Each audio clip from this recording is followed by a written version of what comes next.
Welcome to જેતુસ kitchen. આજે આપણે tasty એવા ખાટા ઢોકળા બનાવશું।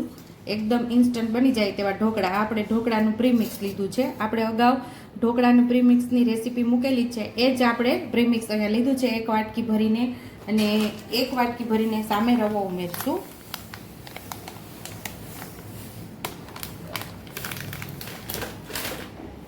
एक वाटकी प्रीमिक्स है ने 1 वाटकी આપણે રવો ઉમેરી અને સરસ એવું આપણે બેટર તૈયાર કરી લેવાનું છે। અહીંયા આપણે ખાટી છાશ લીધી છે, એનાથી આપણે બેટર તૈયાર કરવાનું છે।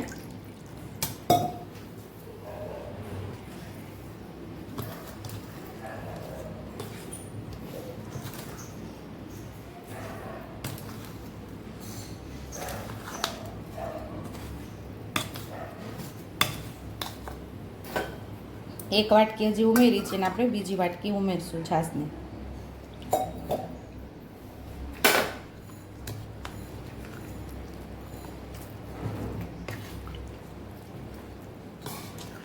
આપણે અહીંયા 2 વાટકી લીધું છે। 1 વાટકી પ્રીમિક્સ છે ને 1 વાટકી રવો લીધો છે। એની સામે આપણે 2 વાટકી ખાટી છાશ લીધેલી છે। તમારી પાસે છાશ ન હોય તો 1 વાટકી દહીં ને 1 વાટકી છાશ ઉમેરી અને બેટર તૈયાર કરી લેવાનું છે।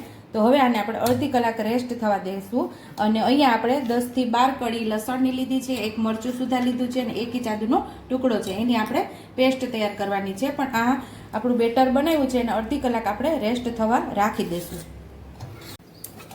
આપણે આથો માટે અડધી કલાક સુધી આપણે રેસ્ટ કરવા દીધું હતું બેટરને। હવે આપણે જોઈ લેવાનું છે।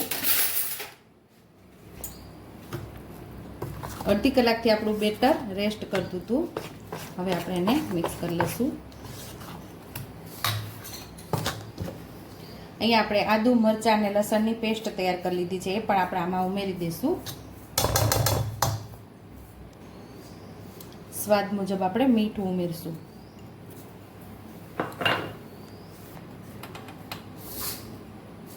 થોડી હળદર ઉમેરશું, થોડી હિંગ ઉમેરશું,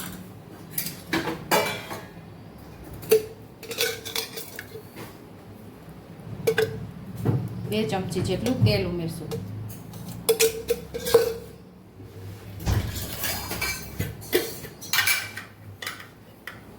અડધી ચમચી આપણે ખાંડ ઉમેરશું। બધું સરસ આપણે મિક્સ કરી લઈશું।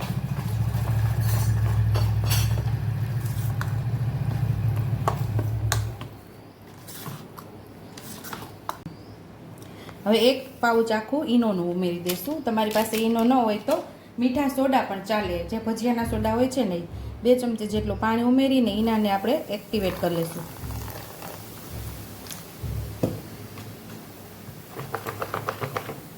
સરસ આપણે મિક્સ કરી દેવાનું છે ઈનોને। થોડા લીલા ધાણા ઉમેરશું।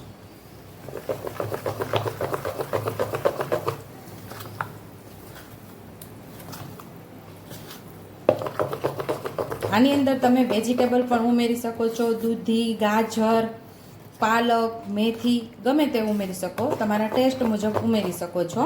તો આપણું આવું બેટર હોવું જોઈએ ઢોકળાનું। તો એનો મસ્ત એવો મિક્સ થઈ ગયો છે અને આપણે થાળી પણ ગ્રીસ કરી લીધી છે, એટલે કે તેલ લગાવી લીધું છે, એટલે એમાં આપણે બેટરને ઉમેરી દઈશું।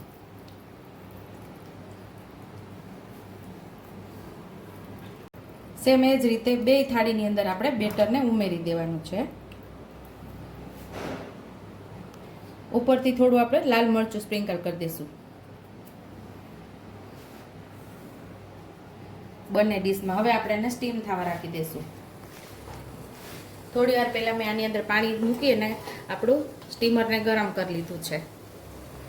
બંને ડીશને આપણે સ્ટીમ થવા રાખી દઈશું।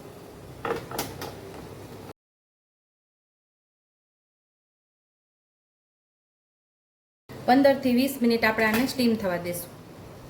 હવે આપણે 15 મિનિટથી આપણા ઢોકળા સ્ટીમ થાય છે તો જોઈ લેશું। તો મસ્ત એવા પાકી ગયા છે। આપણે થોડી વાર આને ઠંડા થવા દઈશું। તો ખાટિયા લાઈવ ઢોકળા આપણા રેડી થઈ ગયા છે અને થોડી વાર ઠંડા થવા દઈશું આપણે। ઉપરથી આપણા ઢોકળા ડ્રાય ન થાય એટલા માટે ઉપરથી આપણે તેલ લગાવી લઈશું।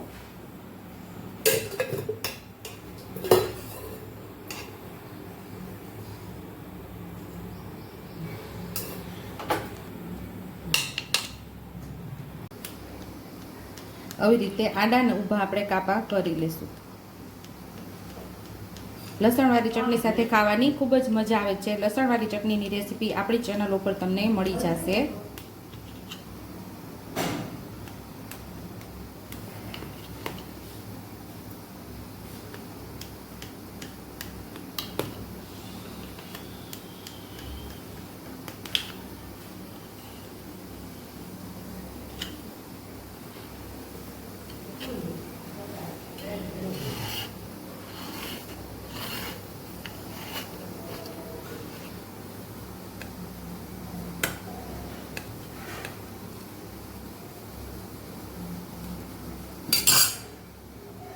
તો મસ્ત એવા જાળીદાર આપણા ઢોકળા રેડી થઈ ગયા છે ને લસણવાળી ચટણી આરે ખાવાની ખૂબ જ મજા આવશે તમને. જો તમને મારી રેસીપી પસંદ આવી હોય તો મારી રેસીપીને લાઈક કરજો, શેર કરજો, સબસ્ક્રાઈબ કરજો, બેલ આઇકોનને દબાવતા ભૂલતા નહીં અને કમેન્ટ બોક્સમાં કમેન્ટ કરજો કે મારી રેસીપી કેવી લાગી. તો આવજો.